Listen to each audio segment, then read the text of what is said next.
Welcome to another episode of VGN Weekly. Members of the Virtual Grip crew will recap the previous week's races and bring us one-on-one interviews with racers, league owners, and commentators, as well as others from within the sim racing community. Please like and subscribe to the channel and ring that notification bell so you don't miss any of our broadcasts. If you are a league owner or potential sponsor and have a broadcasting need, please visit virtualgrip.net for info on how to get in touch with us. Thanks for tuning in today. Now let's go find some grip. Last week on VGN. The BRL came to Five Flags Speedway on Saturday, December 14th for the final round of 2024. First, in the Outlaw SK Modified Series, James Lowe dominated the race, taking the win, while Todd Liston's championship rival John Hine saw his hopes fade after a mid-race crash. With Hine out of contention, Liston played it smart, finishing third to secure the title and close out the year on top. The night wrapped up with the late model series. Bruce Pearson came into the night in a tight points battle with Todd Liston and Kurt Smith. Aiden Young dominated the race, taking the win ahead of James Lowe and Scott Negus, while Pearson's consistent performance, finishing ahead of Liston, sealed the Season 28 championship title.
And welcome back, everybody. I am John Hine. I am going to be joined this week by Chris Haizlip, the Lipper. Chris joined BRL all the way back in 2020. His first race was a dirt street stock race at the Volusia Speedway. Since then, he has started 550 races. He's got 3 wins, 111 top 5s, 344 top 10s. So awesome to see you with us, Chris. How are you today? I'm doing great, John. It's great to be with you. Well, I tell you, you know what? You've become a mainstay here since 2020. You know, it seems like you're. It's weird. You're one of the newer guys, but you're coming on 4 years now. Been with us. In fact, you Yeah, just really. passed your anniversary now, being December 12th or 10th, 11th. Yes, went by really quick. Says time goes quick when you're having fun. Absolutely. How much do you miss the dirt? You came in with us on the dirt side, so how much you miss the dirt? I actually miss the dirt a lot. I run dirt. I don't know how many times a week. I really enjoy dirt racing. I grew up with it. Worked at a dirt track, assistant flagman, pulled in the sheet foot, packing track. So I've been around dirt quite a bit, but I have to be honest. This asphalt with BRL is a lot of fun. It is, and it's short track racing. I think just on a whole, you know, whether you run dirt, you run asphalt, short track racing is it's pretty entertaining. Things happen quick. So, well, you know, Chris, let's get started. You know, I always ask everybody. I'm always curious because a lot of guys are newer to iRacing. You know, they haven't been around like Lowell. You know, who's been around like since the beginning. So, how did you find iRacing? Well, I've done a little bit of the console type racing. I've never been much of a gamer really because I'm really not good at it, but I like the idea of sim, and I started watching in 2020 during the pandemic, and I just really liked it. I was amazed how real it looked. I literally at times trying to decide, is that real or is that? I didn't know it was that good. Yeah, you know, iRacing did such a good job with that NASCAR deal during the pandemic. I wish they would bring it back in the off season. I know those drivers, that's their off time, everything else. But, you know, having those cameras with them, letting their hair down, having some fun, I thought that was TV gold. It was so cool to see their personalities. They're able to joke around back and forth. iRacing should just bring back like a three race and then do something for you know, where guys that like you and I could get in there and run with them, you know, have like three spots for, you know, a random draw or something that we could get in. How cool would that be? But well, you know, you got into iRacing. What did when you first got in there, you know, you saw the NASCAR on the TV, but what car and what discipline did you gravitate to right away? I started out in the dirt, and just because I love dirt racing, but someone in the dirt invited me to a series called Fast and Fun series. And they ran all the big NASCAR tracks, no short track stuff.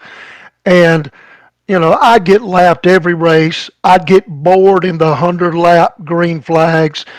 And I just didn't really enjoy that a lot. So I went back to the dirt and the short track. And then I met Mr. Seneker one day on a dirt race, and he told me about BRL, and he probably hates he did, but here I am. Now we love having you in here, and it's you know, Ryan. I can't believe Ryan was running a dirt race. But you know what? When you talk about your what car did you you know, do you gravitate to on the dirt? Then you can run sprint cars, late models, midgets, street stock. I mean, there's a pretty big stable of dirt cars. Which one did you? Which one is your favorite? By far, my favorite is the limited late model, and I'd say right along with it is the 358 modified. I like those cars. I'm getting the hang of the super late model. I'm a big super late model fan. The guys with the Hunt the Front series, World of Outlaws. I got to do some spotting for announcers in World of Outlaws several years ago. So I love those, but that car's a little more power, and I know what to do with. Yeah, those cars spinning the tires in iRacing is really easy. You don't get that feel of your butt, but yeah, those are the super dirt late models. That one's my favorite. No surprise, probably to anybody that watches this show. Um, well, outside that, then you went over. You know, BRL when you first joined had dirt. Then we went to asphalt. Why did you stick with the asphalt side of things? I mean, was it just fun? Was it the guys? Was it the league? What kept you around? Uh, to be totally honest, the big attraction to me with BRL is the people. I just really enjoy everybody in it, the clean racing, um, not having to listen to all that talk during a official race, and I actually run official races now. Only one I listen to is my spotter. Yes, there's very little toleration in the BRL for call outs and stuff like that. That's a surefire way to get a quick exit from the league altogether. So yes, that is a very good selling point. And um, you know, the of the cars that we have now, which ones you run the street stock? I know we run the SK and the late model. So which one do you like right now that we have? By far the SKs, and I think it's because you don't have to have quite as much talent. You can, it ain't a whole lot as braking as it is a late model and street stock, and I'm still learning, so I really like the SK. Do you have a favorite track whenever, we get there, you kind of get a little geeked up for? Where's your favorite track to go with those? I didn't think it would be. I live real life about 25 minutes from Hickory, 20 minutes from North Wilkesboro. I haven't got North Wilkesboro, but I really enjoy Hickory. And I think you saw from the other week, I think I finished one of Yeah. my best in a while there. But I would say Hickory. I just, it's old school, the bumps, just kind of old school short track racing. Yeah, you did a great job at that Hickory the other week because I think you and I were the one battling for fifth place around that place for the end of that race. There, you did a real nice job. So so moving forward, then, what is your least favorite track? Like when you see it on the schedule, you're like, oh man, can we skip this one? What is the one with the Kevin Harvick track? Oh, Uh, Kern. yeah, I don't know what it is about that track. Maybe it takes me too much back to the bigger track stuff, but I seem to really struggle on that track. Well, last time we were there, it was high speed and an ice skating rink. So, I think when we raced there, I think it was like about 130 degrees on the track. So, I don't think anybody had fun there at that one last time around.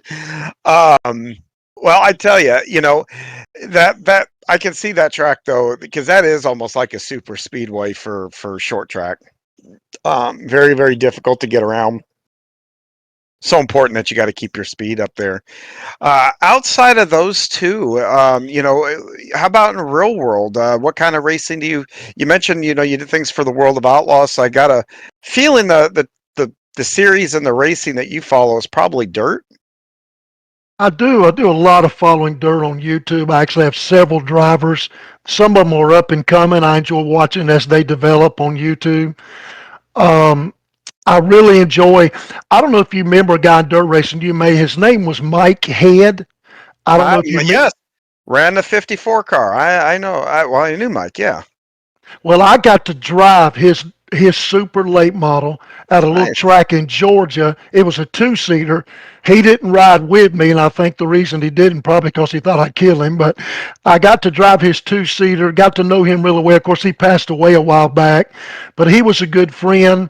And Cherokee Speedway in South Yep, and Carolina. Gaffney. Yes. Yeah, and that's one of my. I love watching racing there. Elkin was bought out. It's called something different now, but Hunt the Front is running their big series there. I am surrounded by racing here, close to Mooresville, Charlotte, all of the NASCAR, everything around here. I'm very close to Millbridge. Millbridge is 30 minutes from me. Yeah, the little micros and whatnot come in there. But Yes, yeah, sir. Gaffney, Cherokee Speedway is one of my favorite tracks I think I've ever raced on. I've been on both the big one, the half mile, and when they shrunk it down. And man, that is an awesome track. Yeah, legendary people have come through that place. We always talk about the history on when we talk about your Hickories and all that, on the asphalt side of things. But Earnhardt and Petty and all that Gaffney track has so much history to it. Mike Duvall, is probably the best dirt racer that came right out of that track there. Yeah, and they still Um, do that. The Mike Duvall Memorial. yes, And I actually grew up, John, believe it or not, from my house, my mom and dad's. We were 6 or 7 minutes from a track called Ace Speedway. It was 3/8 mile dirt, for a long time. I did assistant flagman there. My best friend actually owned that track. He was one of the owners. And I grew up watching that. Used to watch Freddie Smith come in with some of them Gentlemen, come. So you kind of know a little bit of. I just yes. a late model being thrown sideways in a corner, lifting a wheel coming out of the corner. It just gives me goosebumps. I love that stuff. Yeah, I miss driving those. That's what I grew up and cut my teeth out here in the Midwest driving those things. And it's funny is you see them cock sideways, but when you're in the car, they really don't feel like you're that leaned over and all that stuff too much anyway. But man, I tell you, that's yeah, I absolutely love Gaffney. That's one of my absolutely just favorite tracks. Like you said, Freddie Smith, Duval come out of there, and lot of history there. Um, I'm kind of jealous though. I've been fortunate. I've been able to do a lot of things within motorsports and do a lot of different things. One thing that was on a bucket list that I never got to do was stand in a flag stand when the green flag and maybe one lap in where everybody comes by. You got to describe to me, what is that like when you got 25 cars fired up out of four and just go right under you? I mean, what is that like? It's really crazy, to be honest. My job was the flagman would throw the flag. I'm looking down in turn 1 and 2 so I can let him know if something happens. And the first few times it's a little scary. We literally had a car jump a wheel one night and came eye level with us through the air and then did a tumble down the front straightaway. And I thought I was going to have to go home and change clothes. That scared me a little bit. I can imagine. Well, there's open wheel cars then, like a modified or a sprint car that did that? Believe it or not, it was a super late model that did that. Ah, man. Yeah, I've gotten air in one of those, and it's never pretty in those things. So, It was wild. well, how much the biggest question I have, and always because I've walked along a front stretch, cars go by, that wind, you can feel that just all that turbulence and wind hit you. What is it like up there in the flag stand? I got to think that is just the craziest feeling when they go under you, and I gotta imagine there's just pyroclastic feeling cloud coming at you of wind and all dirt and all that. Yeah, you got goggles on. The wind gets you, the dust and stuff flying by, the smell of the fuel. But I'll tell you what, to be totally honest, it was tremendous. I really enjoyed it. It was a great experience. I think I'm gonna have to see if I can bribe somebody around here to let me do that. That is very, very cool. Growing up, then it sounds like you've been a race fan for a long time, because when you start talking guys like Freddie Smith and Mike Duval, those cats have been running since the early '70s, and I mean, both have passed now and all that. But tell me, when you were younger, who was your hero? I mean, who was your guy growing up? Well, to be honest, it was more local guys. Sure, I did like the Moran. I like watching Moran run. Of course, Donnie. being I'm pretty close to Cherokee, Mike Duval, French Stoneflower, all that. But there was a fella run at Ace Speedway. You've been out of the dirt race. His name was Booper Bear. Do you remember him at all? Cooper Baird, 00. That's it. Yeah, yeah. I've never met him, but I don't even know if I've raced him. I may have raced. I don't know if I've ever raced him or not. But no, I know who that is. He Very had a big talented man. Yeah, he had a big rivalry with a couple other teams that were owned by Rumley, and Mhm. man, it was a battle every night. I'm talking about it was a battle every night, and some nights we had to come off the flag stand, kind of calm everything down. It was some big battles there. Yeah, it can. You can have that from time to time. A bunch of guys run together constantly. So, um, True. surprised there's not more of that in the BRL. I think there is in the BRL, but guys are more civil, I guess, because we don't have to go home and work on our cars all week if we get together and start beating on banging each other. So that's another name that takes you way, way, way back. So you followed the super lights. I would have to say primarily then when you were growing up and all that. Yeah, and back then it was pretty much just called late model. Yeah, it That's was. pretty, Yes. Yeah. It's you're man, just lots of memories now. It's taking me back to my childhood and me growing up, first getting into the sport. So, what track you said outside of Cherokee and all that? Was there other tracks that you kind of went around to and really kind of gravitate? Because if you went to Cherokee, you're not far from the Madhouse down the road. I mean, Yep. I know that's asphalt. Bowman Grace, Yep, asphalt. Of course, Carolina Speedway down in Gastonia is still dirt. They still run dirt. yep, yeah. And you were there when Metrolina was still there, weren't you? Yeah, I never went to Metrolina that much, but I was there. Back when I was helping a man that was announcing Leon Setzer, they actually run a big race now in his memory. We went, believe it or not, and they just opened it back up. But Pennsboro, West Virginia Yes, Motor Speedway, yes. we went to all of those. Yeah, that's yeah, they just got that back, went back to that there this year actually. So yeah, that's 311 Speedway in Madison. You remember that? That's still running, and 311 was a huge deal around here. Ace would run on Friday night. 311 would run on Saturday night. I know of 311. I never raced at 311. So, but yeah, that whole area, you're right. You're just smack dab in the middle. I think I need to call Bass Pro and tell them I need to relocate. I tell Um, you, John, I've got racetracks. I'm 25 minutes from Hickory. I'm 20 minutes from North Wilkesboro. I'm 30 minutes from Millbridge. I'm 40 minutes from Charlotte Motor Speedway in the dirt track. I mean, and actually, my church that I pastor is literally has all kind of NASCAR people in it. I actually have quite a few of the NASCAR team, Joey Logano's team that this won the championship. I have some of their members in my some of those people members of my church. well, very cool. Well, okay, all those tracks that are around you, which one is your favorite? Well, being at Ace is asphalt now, I think definitely uh, asphalt, Hickory, um, maybe Bowman Gray for the show, but Go where you can dirt see a wise, fight. You can go to watch a fight, and you can watch a race break out. yeah, I've seen a few good races break out there, but that is a show. I never thought I would Really? ever see a fight in a chain race, and it was at the end, and we saw a fight in a chain race. Wow. I don't know. I've never been there, and I've always kind of wondered. Okay, are you? You want to see good racing. I mean, I suppose there's a sect out there of fans that like watching that kind of stuff and in wrecks and stuff like that, and I get it.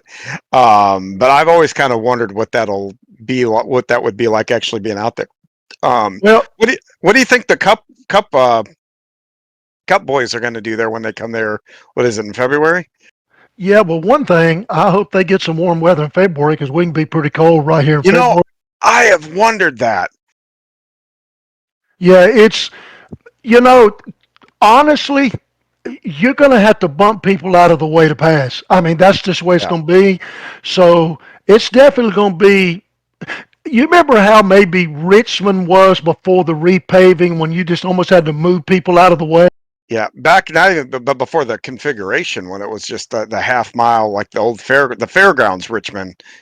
Yeah, I remember that. Yeah, I think Richmond's kind of boring now, but then it was a lot of fun with that. And so really, I'd say that's probably the most exciting place around here. But Cherokee would definitely be the dirt. I mean, even though I'm an hour and 40 minutes from it, I at one time lived only about 15 minutes from it. I could even hear the cars. Nice. Well, Chris, I also know that you've got some kind of real world racing background with dirt bikes. Tell me a little bit about that. I actually had a friend was in a street bike accident. He was on my bike. Fortunately, he didn't get hurt, but it just kind of bothered me a little bit. And I went and bought a dirt bike. The first time I rode on a motocross track, I rode it backwards. I kept thinking, this feels weird. And the guy told me I was going the wrong direction. But I started racing in my mid to late 20s, dirt bikes. And I raced up till I was 40 years old. I got up to B class. I won something called the Ultra Series. Um, I had a lot of wins on local dirt. I never really got to the pro level, just wasn't that good. But I did it for a long time until a major injury when I was 40 years old. Oh man, did you get in a wreck then? I was going up. I had just come off a triple jump, which is about a 75-foot jump. I come through a corner, and I was going up, literally, John, one of the shortest jumps on the track, and my motor seized. A piece of Oh, carbon, and when it did, if you know anything about dirt bikes, if you can't use that throttle to get the front end up, so it threw me straight into the next jump. Compound fractured my leg, broke my back, and broke my wrist all at the same time. And I spent a year in a wheelchair. yowzers. Yeah, the guys on the dirt bikes, and even those not the motocross, but the asphalt, the guys that run like at Daytona where they're going 200 mile an hour on those bikes. Man, those are the craziest guys in motorsports. So, Yeah, I left um, motocross and went to track days on a sport bike. nice. When you did the motocross, did you ever do anything like the big time motor? I mean, or did you just stay kind of local? Were you on any kind of tours or anything? Nah, just pretty much local. Close to us in Asheville and up in Morristown, Tennessee, they have arena cross in the winter. So I got to ride with some pro riders, of course, not in their class, but you ride in from freezing cold outside, go in, run your moto, go back out.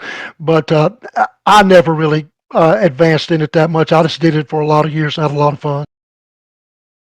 What was your favorite place that you went to run those? That'd be a simple thing. It's East Bend Speedway in East Bend, North Carolina. They're still racing today. They draw big crowds, and I think I might have sent Ryan a picture from there. I can't remember, but that's probably the place. I got to run with some pretty good riders there. When when you do those things, what kind of train? I mean, do you just go out and practice on the track? I mean, what kind of training do you do? I mean, you guys got to be in shape to do it, obviously, but what kind of training goes along with that? Cycling, mountain biking, which I still do both of. I don't look like it right now because I haven't been able to do it much lately, but um, I rode a lot. I would practice a lot. There's nothing like race pace and your heart rate, but Yeah. we didn't really run the 30-minute motos like these guys do, plus 2 laps. Ours was a little shorter than that.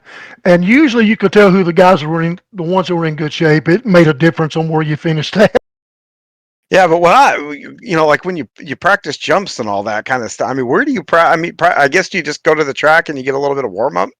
What you do is you find one that doesn't give you a heart attack and you think you can do it. What I did is I would work myself up on tabletops where if I came up short, then I was still okay. And then I've got where I jump something bigger, and I literally got where I was jumping 75 and 80-foot triples, even in my late 30s and right at 40 years old. But it actually becomes something you don't think a lot about. You just hit the corner, you hit the jump. When you look at it on video or a camera, you feel like you were an idiot when you see yourself doing it. Yeah, I can imagine. Is it a deal where I mean, is there setups in the bike? I mean, do you like gear ratios? Like, okay, this track we've got longer straightaways, we'll gear it differently, different shocks. I mean, how about setup wise? How different is it from track to track? Being that I didn't run a whole lot of different ones, I mainly ran like a supercross setup. East Bend was a supercrossy, I call it, track. We run a place called Rolling Hills. It was much bigger, but pretty much run straight up. I had the shocks sent off to Penske or someone, whoever. I don't even remember who the shocks are on it now. They would do those, and then uh, pretty much just go out and get accustomed to the track. I raced pretty much places that I practiced at quite a bit. Oh, fair enough. That is very, very cool. And you said now, you kind of don't do it anymore, but the cycling, mountain biking. Tell me about that a little bit. I mean, is there a track that, or not a track, but a path that you go to, or you just kind of do it around your neighborhood, your mountain? Where do you do that at? Well, I'm fortunate enough to live at the foothills base of the Blue Ridge Mountains. I'm 35, 40 minutes in the mountains of North Carolina.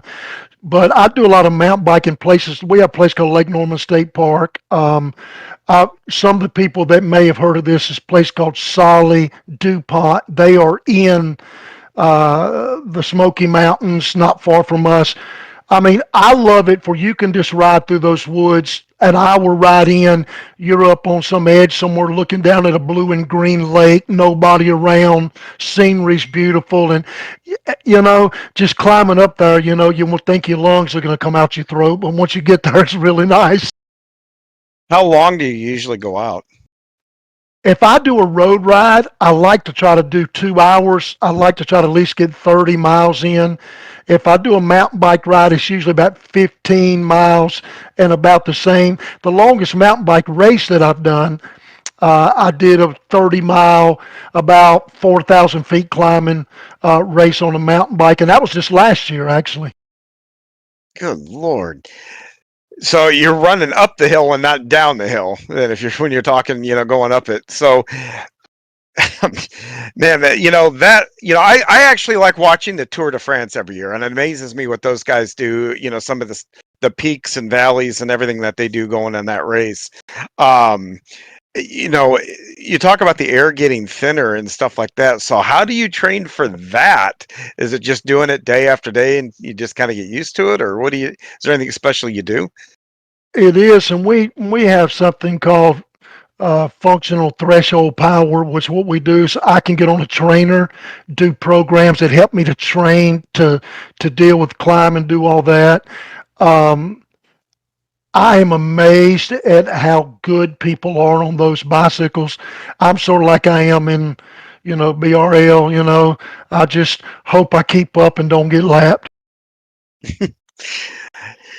Well, we've all been there, Chris. Some of those guys in BRL are quite fast, actually. So, Unreal. yeah, definitely a lot of talent amongst those guys. So, um, you know, so let me ask you: do you like the mountain biking more? I mean, it's probably a little safer than the motocross, but do you have a favorite between the two of them? Yeah, I would say that when I was doing motocross, that was what I liked the most. Of course, now I'm 60 years old, so that's in the past. I still occasionally jump on a dirt bike and ride in the woods with somebody just trail riding, but the mountain biking is something that just really clears my mind, gives me a by myself time, and the downhills I can go at them hard or easy. And older I get, I find myself going a little slower down those, and just really trying to stay in shape the older you get. See, now going downhill, that's what my speed is. I could put it in the back of a truck, drive it to the top of the mountain, just coast on down. Now that I could do. Well, you'd love Um, Sugar Mountain up here. We actually ride chair lifts up with our bike, get off the chairlift, do the ride down, get back on the chairlift, go back up, come back down. oh, speaking of coasting, you want to do something really fun in iRacing? I don't know if you have Mount Washington or not, but if you've got Mount Washington, get a Super V, drain it out of fuel, and then you can go down the mountain there, and you can get up to 70 mile an hour just coasting down in that Super V. That's pretty cool, and it's actually kind of fun. So, Yeah. you ever want to try something like that? You can actually do that too in iRacing. Um, Well, that is just really cool. You've lived a charmed life. I'm going to say you've put yourself. It sounds like in probably quite a few pretty hairy situations, and had a lot of fun doing it. Um, you mentioned now that you're 60. I got to assume, are you retired?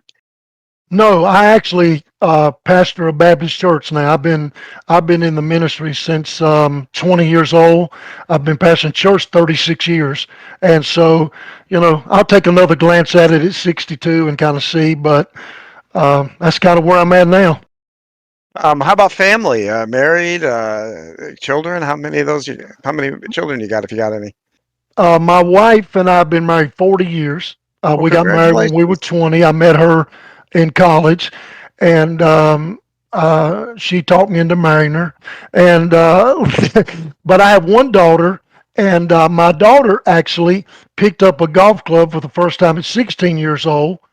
a man walked down to us, said how long she'd been playing. I said, I think it's the third time she's hit balls. And they said, you need to get her somebody. So she now is a teaching golf pro. She actually is at Forsyth Country Club, which is in Winston, North Carolina. And she's one of the directors of golf and PGA, I guess, PGA pro teacher now. So Wow. she's not too far from me. Well, that is really cool. What handicap are you then? Because I got to figure you probably picked up a golf club there. So what handicap are you? I was a 3 handicap until the last Wow. few Really? years. When I moved to the senior tees, I just got about scratch because it's obviously shorter. My short game's the best part of my game. But I really, John, to be honest, I haven't. When she got married and moved there, it kind of took my golf partner, and I haven't played as much since she moved. But I go now, if I shoot a 75, she'll shoot a 68 and just blow you away. That's cool. Well, being the golf pro, has anybody that we may have heard of come through her program? Well, I'll tell you this. The clubs that she's been at, she was at a place called Old North State in North Carolina at one time. Um, they have a lot of high profile people come through there, a lot of college football coaches, pro football players. I can't remember all she said to me, but she had a chance to be an assistant pro at Sedgefield in Greensboro, which hosts the PGA Tour each year. And she, of course, would have been around a lot of them, but she has so many people, client lists where she teaches. She just stayed where she's at. She sees them a lot. I really don't know. She doesn't really tell me all the time who comes through there. Oh, that's fair enough. Um, well, do you have a favorite course you like to? I've asked all your favorites on the other. Is there a course that when you go that you can get close to that scratch? Just because when you like something, that's always good for a little extra if you're competing or something. So, is there a course that you really like going to? We have a country course that's always well manicured, taken care of, called Puddin Ridge, not far from here. And senior tees, if I get to play at about 6,000 yards, then I can usually shoot par on it. Which seeing senior tees means the par fives get a lot shorter, and so that helps. And and then if I get a chance to go to Florida and we go down, I go down each year for a meeting. I really enjoy going just about any of the courses in Florida. Orange County has a bunch of them that is called Orange County. It's a big place, a lot of nice courses. And so I play a lot at Myrtle Beach, Tidewater. I really You've enjoy. played Myrtle Beach. Yeah, I live Oh, I live 3.5, 4 hours from Myrtle Beach. So I actually played golf tournaments in Myrtle Beach for about 25 years.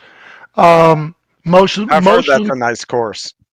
yeah, Myrtle Beach, all the courses at Myrtle Beach. Myrtle Beach is a golf mecca, Yeah, and some of the nicest golf courses you'll ever play. Far as they are great. World Tour is a golf course, John, where literally it's a different hole of famous holes all around the world. 18 famous really. holes.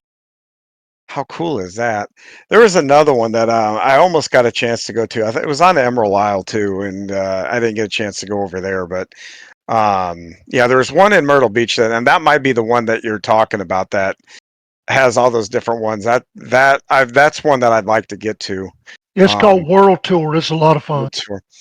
I have to look that up and whatnot because my wife absolutely loves going over there. So yeah, I would like to go and shoot around at that place. So. Yeah, my daughter Very cool. played Torrey Pines out in San Diego for her honeymoon. Her husband was a golfer on the boys' team college, and she was on the girls' team. And so their honeymoon, they played Torrey Pines, and I got the shirt was all, but how that goes. Yeah, hey, that's more than I've got. So I, you know, um, well, Chris, you know what? I have really enjoyed getting to know you, man. It's very cool to be able to see you now and talk to you and get to know you, and rather than just sharing the track with you. And I see the '93, but to put a face to it, and it is so cool to be able to do that now. And I hope you've enjoyed yourself on here. And I do want to thank you for giving us your time, but. A couple things before we go. I know you've watched. You said you've watched the show, so you know I like to do a green-white checkered. 3 quick topics to kind of make you choose here, and so you're familiar with it? Yes. Yes, sir. All right. So here we go. First one's going to be iRacing or mountain biking. iRacing. Why? I don't have to be in shape. every iRacer right now is going. No, we're athletes. We're just we're cyber athletes. That's it. Compared to climbing a mountain on a bicycle and iRacing, it's a little bit easier. Dirt bike racing, the circle, the what I'm talking about, I forget what they're called, but motocross. Which ones of those do you like better? Like the guys at the mile and a half, you know what I'm talking about, like the AMA guys. Yeah, they like the flat track. Flat track, that's it. Thank you. Yeah, definitely motocross, especially Supercross. I watch Supercross. I look forward to January when the Supercross AMA starts up. Very cool. And I know you said this earlier, but I'll ask again. Late model or modified? Modified without a doubt. Why? Other than the talent, what about it suits you the best? One thing, of course, I have triples now and a VR, but there's just something about looking out at those big tires, and I love the way they just hug the corners. And again, I hate to say about talent, but it is a little easier to drive to me than the other cars, and that's I guess that would be the reason why, John. I just like to drive that car. I didn't know if I had any quirks that kind of suit your style and that kind of stuff, because that kind of go over to the dirt side, the dirt late model. I don't know if I have a style, so I don't know what to say about that. You guys, I watch y'all, man. I tell my wife, I say, come in here and look at these dudes. Why can't I do that? But man, you guys are awesome. It just amazes me how good you guys are at this stuff. Well, I'm gonna say the other guys like Donnie and those guys that are really, really good. It's smoke and mirrors on my part. So I tell you though, those guys do amaze me. So I'm right there with you. I've watched them from afar, watched them up close, obviously, and they're impressive. That's for sure. So you are too, bud. Nah, I have my moments. Well, I'll take that. I have my moments. But hey, I want to thank you very much for coming in again, man. Very nice of you. And anybody you want to give a quick shout out to that will watch this? Your daughter, your wife?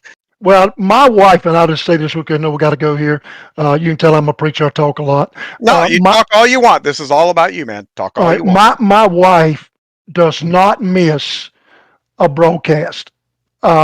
She watches every one of them, loves it. She knows all of y'all by name, and she just enjoys that. But I really want to thank Ryan, so professional in the way they do things, and Lowell, he's been so kind. And, people like me can come in that's just learning, and we still treat it like we're part of the, BRL family. And I want to thank I get the Hardens mixed up, but I want to thank not Ricky, but Jeffrey. Jeffrey did my first painted car and sent it to me, and Joe and Ryan were so helpful when I first got into it. I mean, I didn't know what to do with a computer. You could tell I trying to get on here. I couldn't figure out how to get the microphone turned on. Well, trust me, technology doesn't always work as it's supposed to, so it's probably not you. Well, yeah, it's a pleasure to have you part of the league. I know for one that it's cool to see you week in and week out, and I'm so glad now I've gotten to know you. And next time we're on the track together, I'm like, hey, I know that guy. Come down, let's go to Cherokee sometime. We'll have a good time. I can't think I can say it now, but that may happen because I may end up out on the East Coast somewhere. So, did you know Hunt the Front is actually one in with Cherokee now, and they're actually gonna be a part of that? Yes, I saw that last that came about, like, what was it, October? I think that they kind of partnered up or whatever, or now they announced something in October. So, Yeah, there's some good things. Cherokee, like I said, is just a fantastic facility. Puts on great racing and a lot of really good drivers in and out of there. So, but yeah, that may happen. I got some things that are up in the air, and so If it it's does, buddy, quite possible. we'll look forward to going some racing together and having a good time. I don't want you to be too close. If I spin you out, I don't want you to come beat me up or nothing. So I don't want you too close. But I'm an old man. I'm not beating anybody up. I think, a hand gesture or two might happen, but that's probably the extent of it. So, um, but anyway, again, I appreciate you coming on, and we look forward to seeing you continue to improve, which you've done a lot. You have improved quite a bit.